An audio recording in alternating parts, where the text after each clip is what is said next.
نن د کابل ښار د ترافیکي چارو د وروستیو فعالیتونو په اړه له یوه نوي راپور سره ستاسو په خدمت کې یو، څو د وروستیو رغنیزو کارونو او ښاري بدلونونو وضعیت درته وړاندې کړو. په پیل کې هیله لرم ترڅو د ورو چینل درسره وڅارئ، څو له راتلونکو راپورونو او خپرونو څخه هم باخبره شئ.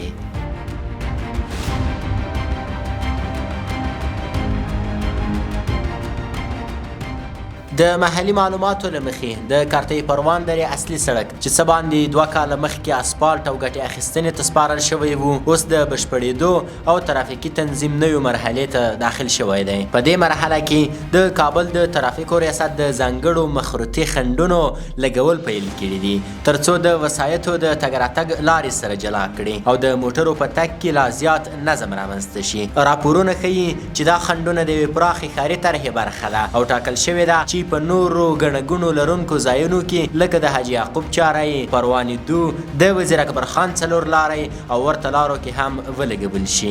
د کارګرو په وینا د خنډونو لګول څو ورځې وړاندې پیل شوي او د څو سیستم لخوا روان دي. په لومړي ګام کې سیمه برمه کیږي، وروسته لور پاک لګول کیږي او ورپسې خنډونه په ټاکلي ځای کې فکس کیږي. معلومات ښیي چې دا خنډونه له ایران هیواد څخه راوارد شوي دي او مناسب مقاومت لري، خو کارګران وایي چې د هغو ساتنه تر ډېر د خلکو د همکارۍ او احتیاط پورې اړه لري. کله ناکله لیدل شوي چې ځینې وسایط د بې احتیاطۍ له امله د دې تجهیزاتو ته زیان رسوي، خو سره له دې ټیمونه هڅه کوي چې خنډونه داسې ټینګ نصب کړي چې د عادي فشار او ټکرونو پر وړاندې مقاومت ولري.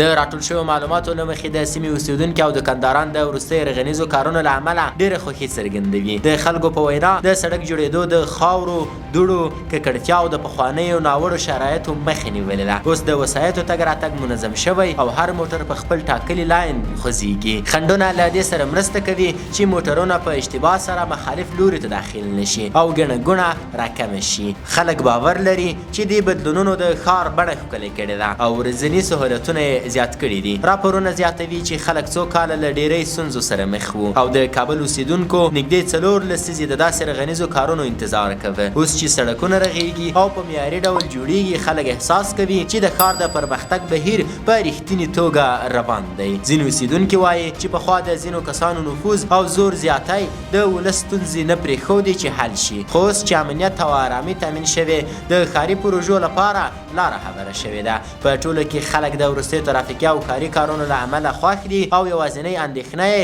د ځینو موټر چلوونکو بې پروایي ده چې کیدای شي نوي لګول شوي خنډونه زیانمن کړي. د کارتۍ پروان درې له سیمې ترلاسه شوي راپورونه ښیي چې د رغونې او ترافیکي تنظیم بهیر په ښه سرعت او همغږۍ روان دی. د نوو خنډونو لګول نه یوازې د تګ راتګ نظم زیاتوي بلکې د سړک ښکلا یې هم ښه کړې او د خلکو په وینا ورځنی ژوند یې اسانه کړی دی.